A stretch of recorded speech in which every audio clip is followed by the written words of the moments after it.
Bonjour et bienvenue dans notre programme Glorieuse Destinée. Dieu soit béni pour ces moments passés sous son regard. Il nous fait à chaque fois l'honneur de sa présence. Le Seigneur participe à ces émissions. Il se sert de sa parole pour l'appliquer au cœur de milliers d'âmes qui nous écoutent sur le web et par satellite. Il a vraiment une glorieuse destinée pour vous. Et puis nous désirons que ce rendez-vous soit centré sur la Bible, la parole de Dieu. Dieu désire que vous puissiez vous enraciner solidement dans la vérité biblique. Alors sans plus tarder, je vous propose de remettre ces moments entre les mains de Dieu. Notre bon Père Céleste, nous te remercions pour ce temps mis à part dans cette émission, pour cette pause spirituelle, au cours de laquelle nous pouvons approfondir le contenu des Saintes Écritures, mais aussi ce temps au cours duquel tu peux approfondir ton œuvre par le Saint-Esprit dans nos cœurs. Au nom de Jésus, Amen. Amen. Gloire à Dieu. Je vais donc poursuivre cette série de 3 émissions sur le thème « 10 choses que vous ne ferez plus au ciel ». Nous allons aborder dans ce programme la 3e partie de notre sujet. Souvent, nous pensons « mais ça sera comment le ciel? Qu'est-ce que nous allons faire au ciel ?» Mais là-haut, il y a bien des choses que nous ne ferons plus et des choses très importantes. C'est pourquoi il faut en parler. Et il nous faut donc bien réfléchir à assumer nos responsabilités ici-bas sur la terre. Et je veux profiter de vous présenter une nouvelle fois cet ouvrage « 10 choses que vous ne ferez plus au ciel ». 10 choses que vous ne ferez plus au ciel, afin de vous permettre de poursuivre l'étude du sujet, mais peut-être même, ça peut être l'occasion d'un cadeau sympa à un de vos amis, qu'il soit chrétien ou pas, pour lui faire prendre conscience de la réalité du ciel, mais aussi surtout pour les chrétiens, afin qu'ils prennent conscience, tous les disciples de Jésus, tous ceux qui vont à l'église, qu'ils prennent conscience des choses que nous ne ferons plus là-haut et qu'il nous faut assumer ici-bas sur la terre. Gloire à Dieu. Allez, je vous propose de célébrer Dieu. Vous avez envie? C'est important. Je vous propose de marquer une pause musicale avec mon ami Philippe de Courroux qui chante « Un jour viendra ». Allez, on l'écoute. Ce chant est vraiment bouleversant. On se retrouve dans quelques instants.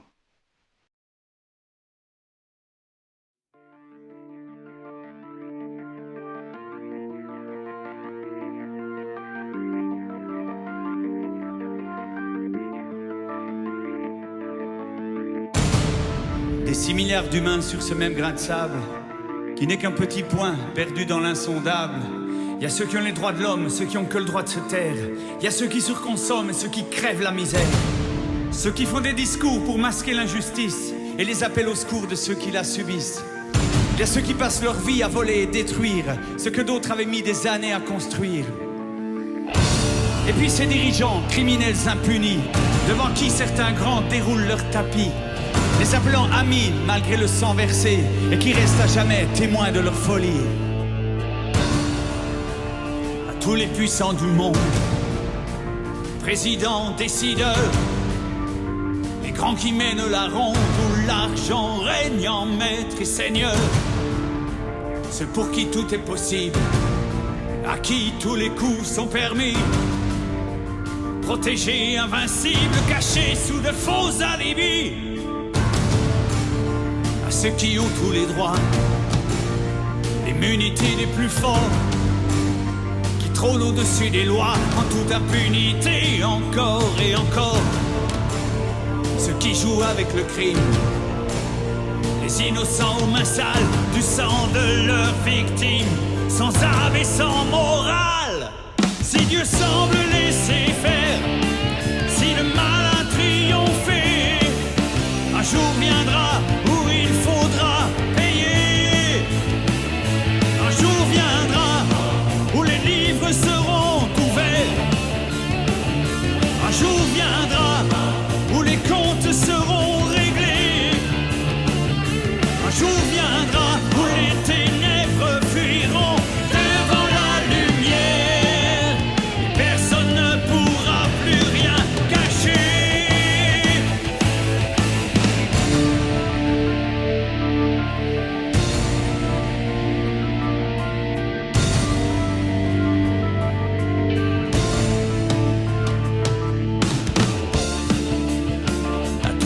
laissés pour compte, les éternels oubliés, ceux qui ont connu la honte et l'abandon parce qu'ils n'étaient pas bien nés, à tous les enfants meurtris, abusés, déchirés par ceux qui s'en sont servis jusqu'à tuer leur dignité.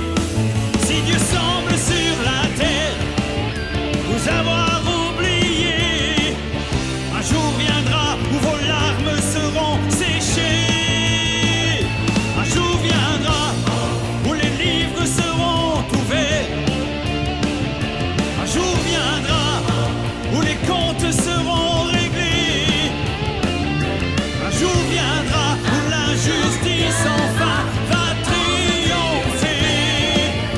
Et les derniers seront les premiers. Un jour viendra où les livres seront ouverts. Un jour viendra où les comptes seront réglés. Un jour viendra où il sera trop tard pour regretter. Les jeux seront faits pour l'éternité.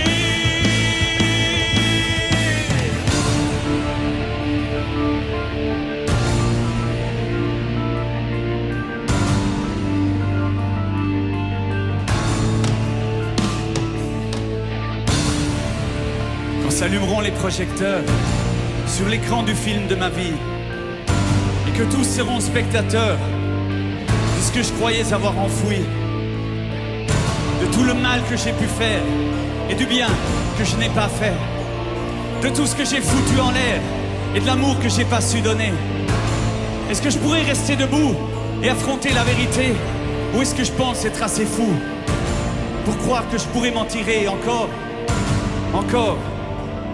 alors que j'ai tout foiré? Quand s'éteindront les projecteurs et que la porte va se refermer, moi je serai là, mais de quel côté?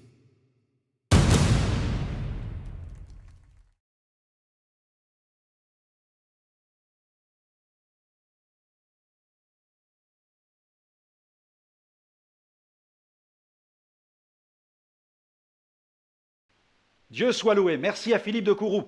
Je vous propose donc d'aborder les 3 derniers points concernant 10 choses que nous ne ferons plus au ciel. Donc une nouvelle série qui va aborder de ce sujet qui nous intéresse. Oui, les choses que nous ne ferons plus là-haut. Eh bien, c'est le 8e point. Au ciel, vous n'apporterez plus vos dîmes et vos offrandes. Abordant ce sujet, faut-il une nouvelle fois préciser que personne n'emportera ses richesses terrestres là-haut, que la personne soit chrétienne ou non. Pourquoi? Pour la simple et bonne raison que les richesses terrestres n'ont aucune commune mesure avec les richesses de la Jérusalem céleste. Les plus grosses offrandes sont apparemment bien pâles en comparaison à la splendeur du ciel. D'ailleurs, nous allons lire un passage qui se trouve dans l'Apocalypse, au chapitre 21, au verset 18, « Face à la gloire du ciel, nous allons rougir si nous considérons les offrandes que nous avons faites au Seigneur ou celles que nous envisageons de faire. Ne nous privons pas de les faire, mais regardez la gloire du ciel. Regardez la gloire du ciel, nos richesses, pas besoin de les apporter là-haut. La muraille, au verset 18, la muraille était construite en jaspe, et la ville était d'or pur, semblable à du verre pur. Les fondements de la muraille de la ville étaient ornés de pierres précieuses de toute espèce. Le premier fondement était de jaspe, le deuxième de saphir, le troisième de chalcédoine, le quatrième d'émeraude, le cinquième de sardonyx, le sixième de sardoine, le septième de chrysolite, le huitième de béryl, le neuvième de topaze, le 10e de chrysoprase, le 11e d'hyacinthe, le 12e d'améthyste. Les 12 portes étaient 12 perles. Alléluia. Chaque porte était d'une seule perle. La place de la ville était d'or pur, comme du verre transparent. Je ne vis point de temple dans la ville, car le Seigneur Dieu Tout-Puissant est son temple, ainsi que l'agneau. La ville n'a besoin ni du soleil, ni de la lune pour l'éclairer, car la gloire de Dieu l'éclaire, et l'agneau est son flambeau. Gloire au Seigneur. Ceux qui donnent pour le denier du culte font erreur quand ils pensent qu'ils rendent service à Dieu en versant une offrande, comme si Dieu avait besoin de notre aide matérielle. Nous devons comprendre que l'offrande matérielle est un moyen que Dieu met à notre disposition pour lui témoigner de notre amour et lui montrer notre confiance. S'il est certain que nos biens terrestres ne nous suivront pas là-haut, nous devons cependant considérer ce que le Seigneur nous enseigne concernant l'administration de nos ressources financières ici-bas. Ces ressources financières doivent bien entendu nous servir à vivre une vie sobre et équilibrée. L'enfant de Dieu doit veiller à ne jamais se laisser gagner par tout ce qui est tendance, car le monde s'est doté d'aspirateurs ultra sophistiqués qui ont pour vocation d'aspirer les richesses. Nos dîmes et nos offrandes doivent servir à glorifier Dieu sur la terre. Elles doivent aussi servir au progrès de l'Évangile dans le monde. Alors que certains s'imaginent déjà dans le repos céleste, vous êtes-vous déjà interrogé sur ce que vous ne ferez plus quand vous serez au ciel ? Je ne veux pas parler du fait de vous brosser les dents, de boire une bonne tasse de café ou de regarder voler les petits oiseaux. Non, je veux parler d'actions, d'œuvres, de tâches spirituelles que vous ne ferez plus lorsque vous serez là-haut. Rien ne doit nous déconnecter de notre mission terrestre. C'est ce que ce livre « 10 choses que vous ne ferez plus au ciel » nous invite à faire.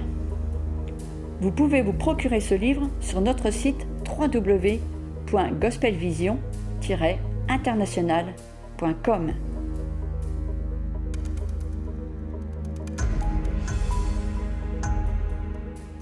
J'aimerais vous partager maintenant quelques principes bibliques qui sont déterminants dans notre façon de donner. Nous devons donner comment ? Eh bien, avec joie, avec joie.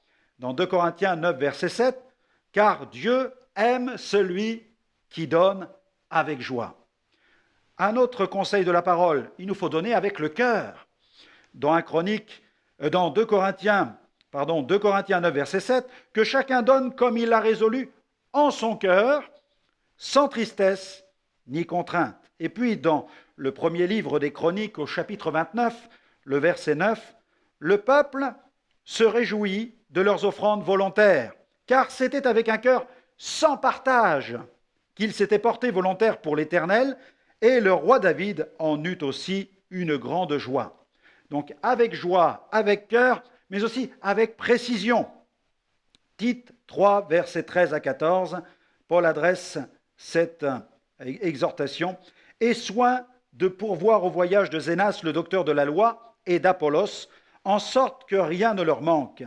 Il faut que les nôtres aussi apprennent à exceller dans les œuvres bonnes pour subvenir aux nécessités urgentes afin de ne pas être sans fruit. » Donc les offrandes servent à prendre en charge certaines dépenses précises qui sont en rapport direct avec l'exercice du ministère. Et puis, il nous faut donner avec soin.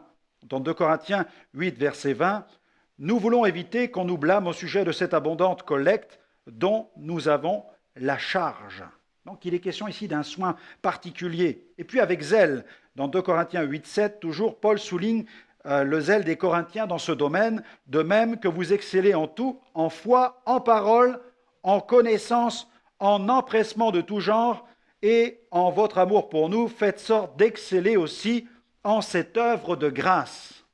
Et puis, 2 Corinthiens 9, 2, « Je connais en effet votre bonne volonté, dont je me glorifie à votre sujet auprès des Macédoniens. L'Achaïe est prête depuis l'année dernière, et votre zèle a stimulé la plupart. » Et ces versets sont en rapport direct avec cette offrande qui est apportée. Et puis, il nous faut apporter une offrande à Dieu sans contrainte. 2 Corinthiens 9, 7, il faut apporter en ayant une bonne résolution dans son cœur, sans tristesse, le texte dit, ni contrainte. Et puis 2 Corinthiens 8, 3, selon leurs possibilités, je l'atteste, et même au-delà de leurs possibilités, de leur plein gré. On soulignera l'expression de leur plein gré. 2 Corinthiens 9, 5 nous parle là sans avarice ni cupidité, Les chrétiens de Corinthe ont fait preuve de générosité. J'ai donc estimé nécessaire d'exhorter les frères à me devancer chez vous et à s'occuper de votre libéralité déjà promise, afin qu'elle soit prête comme une libéralité et non comme un acte d'avarice. 2 Corinthiens 9, verset 8, « Et Dieu a le pouvoir de vous combler de toutes sortes de grâces, afin que, possédant toujours, à tous égards, de quoi satisfaire à tous vos besoins, vous ayez encore en abondance pour toute œuvre bonne. » Gloire à Dieu. Et puis l'auteur de l'Épître aux Hébreux a dénoncé, quant à lui, la cupidité. Hébreux 13, 5, « Que votre conduite ne soit pas inspirée par l'amour de l'argent. Contentez-vous de vos biens actuels, car Dieu lui-même a dit, « Je ne te délaisserai pas, ni ne t'abandonnerai. » Et puis il nous faut donner encore avec vérité. Dans 2 Corinthiens 9, verset 11, verset 13, « Vous serez de la sorte enrichis à tous égards, dit Paul, en vue de toute espèce de libéralité qui, par notre moyen, aura pour résultat des actions de grâce envers Dieu.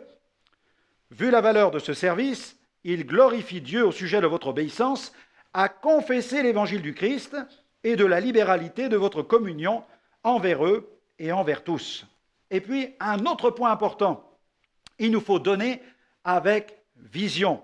Je donne avec vision pour le développement de mon église locale, mais aussi pour la progression de l'évangélisation dans ma localité et dans le monde. Jésus a dit, « Allez, faites de toutes les nations des disciples, baptisez-les au nom du Père, du Fils et du Saint-Esprit. » Jésus a aussi ajouté, « Allez dans le monde entier, prêchez la bonne nouvelle à toute la création. » Marc 16, verset 15, Matthieu 28, verset 19. Les ordres de Jésus sont clairs. Paul a encouragé les assemblées chrétiennes à soutenir l'œuvre de Dieu. Dans 1 Corinthiens 9, 9, « Car il est écrit dans la loi de Moïse, « Tu ne muselleras pas le bœuf quand il foule le grain, Dieu se met-il en peine des bœufs. » 1 Timothée 5, 18, « Tu ne muselleras pas le bœuf qui foule le grain et l'ouvrier mérite son salaire. » Et puis Galates 6, 6, toujours sur la question des finances, « Que celui à qui l'on enseigne la parole, fasse participer à tous ses biens celui qui l'enseigne. » Ici-bas, le Seigneur nous fait le privilège de participer au développement de son œuvre. Alors contribuons à ce développement dans un véritable esprit de générosité. Voyons un autre point. Au ciel, vous ne prendrez plus la Sainte Seine. Allez, plus de Sainte Seine au ciel. Au ciel, nous ne participerons plus à la table de la Seine. Là-haut, il est plutôt question du repas des noces. Il convient cependant de préciser que ces deux repas ne visent pas le même but. En passant de la table de la Sainte Seine à celle des noces, nous passerons en fait de l'emblème à la réalité. Au repas des noces, nous aurons bien plus qu'une coupe accompagnée de quelques morceaux de pain. Nous serons avec le Christ, l'agneau de Dieu en personne. Les emblèmes auront disparu. Il s'agira alors de la réalité, Jésus. Le livre de l'Apocalypse décrit merveilleusement le moment glorieux où l'Église prendra place à la table des noces. Dans le livre de l'Apocalypse, chapitre 19, versets 6 à 9, « Et j'entendis comme la voix d'une grande foule nombreuse, comme un bruit de grosses eaux et comme un bruit de forts coups de tonnerre, disant « Alléluia, car le Seigneur, notre Dieu, Tout-Puissant, est entré dans son règne. Réjouissons-nous, soyons dans l'allégresse et donnons-lui gloire, car les noces de l'agneau sont venues, son épouse s'est préparée. Et il lui a été donné de se revêtir d'un fin lin éclatant, pur, car le fin lin, ce sont les œuvres justes des saints. L'ange me dit, heureux ceux qui sont appelés au festin des noces de l'agneau. Puis il me dit, ces paroles sont les véritables paroles de Dieu. Amen.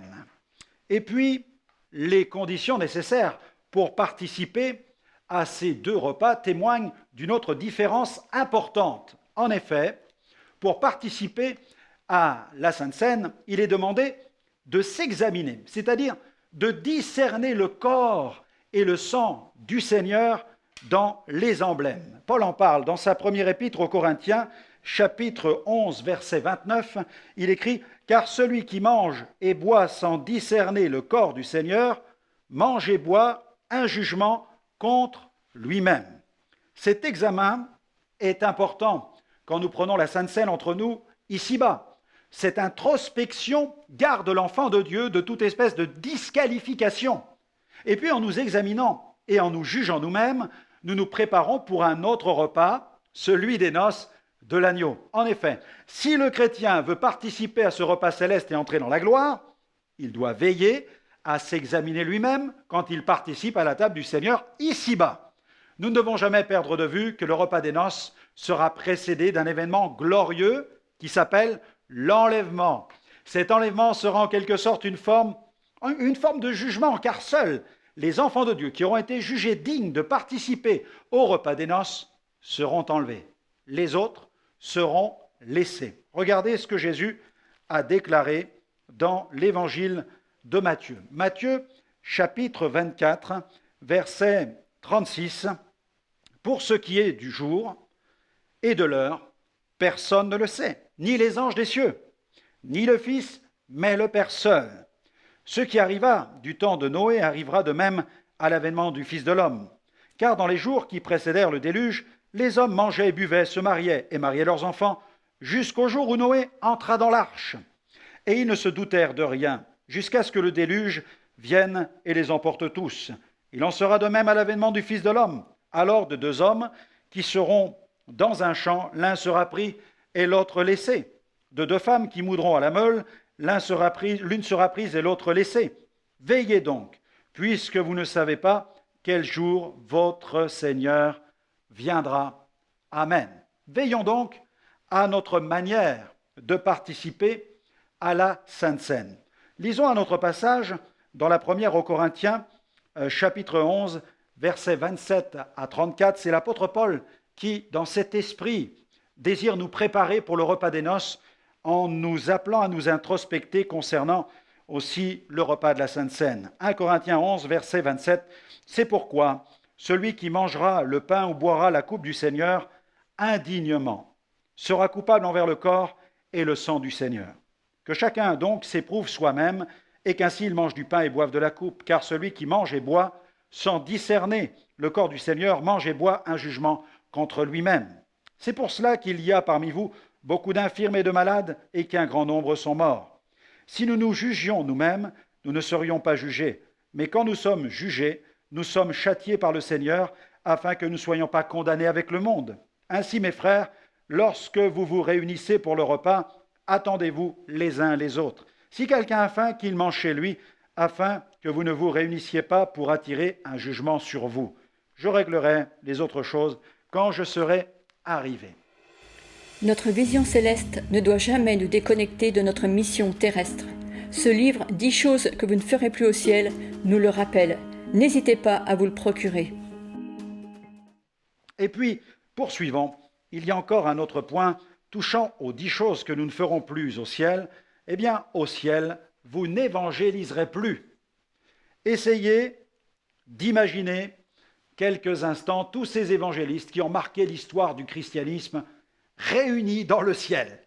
John Wesley, Moody, Whitefield, Finney, Billy Sunday, Billy Graham, Reinhard Bonnke et des centaines de milliers d'autres que nous ne connaissons pas mais que le Seigneur connaît, debout, les mains levées en train de louer le Seigneur. Que les évangélistes le sachent, dans le ciel, il n'y aura pas un coin spécial réservé pour eux, pour ces évangélistes en mal de campagne. Là-haut, ils ne pourront plus mettre sur pied des campagnes d'évangélisation. Au ciel, il n'y aura que des sauvés, des rachetés. Les évangélistes ne prêcheront plus, ils adoreront. Au ciel, ces prédicateurs de la croix seront aux pieds de celui qu'ils auront prêché sans relâche. Quant à vous, comprenez bien qu'au ciel, vous ne rendrez plus témoignage. Vous n'aurez plus le souci des âmes, vous ne serez plus brisés pour elles, vous n'intercéderez plus à l'agonie pour elles. Dans la gloire, le repos sera total. Mais pour le moment, vous êtes encore sur la terre et vous ne savez combien de temps il vous reste à vivre ici-bas. Car non seulement Jésus peut revenir à tout moment, mais Dieu peut lui aussi vous rappeler à lui à tout moment. Alors ne gaspillez plus votre temps, ne perdez plus aucune seconde.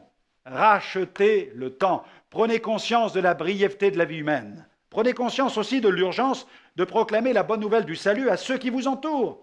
Pensez aux membres de votre famille, à votre conjoint peut-être, à vos amis de lycée, vos collègues de travail. Car si vous lisez cette brochure, 10 choses que vous ne ferez plus au ciel, ou si vous regardez ce programme en cet instant, c'est que vous n'êtes pas encore au ciel. Saviez-vous que toutes les heures, et cela 24 heures sur 24, la tour Eiffel se met à clignoter pendant une dizaine de minutes. Cependant, l'enfant de Dieu n'est pas appelé à briller seulement 10 minutes par heure. Il est appelé à briller 24 heures sur 24. Jésus a dit « Vous êtes la lumière du monde » Matthieu 5, verset 14. Et oui, nous avons tellement hâte d'entrer dans la cité céleste qu'il nous arrive d'en oublier nos devoirs en tant que disciples de Jésus ici-bas. Gardons bien dans notre cœur cette espérance de la gloire, tout en conservant à l'esprit la nature de notre vocation. À l'instar de l'apôtre Paul, ne résistons pas à la vision céleste et, remplissons pleinement notre mission terrestre. Eh bien voilà, notre émission se termine et j'espère que ce sujet vous aura enthousiasmé et donné envie d'assumer vos responsabilités sur la terre. N'hésitez pas à nous retrouver sur notre site web www.gospelvision-international.com.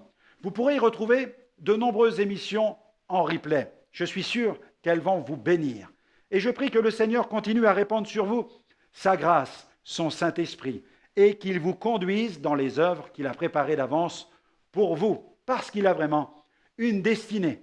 Que Dieu vous bénisse et à très bientôt.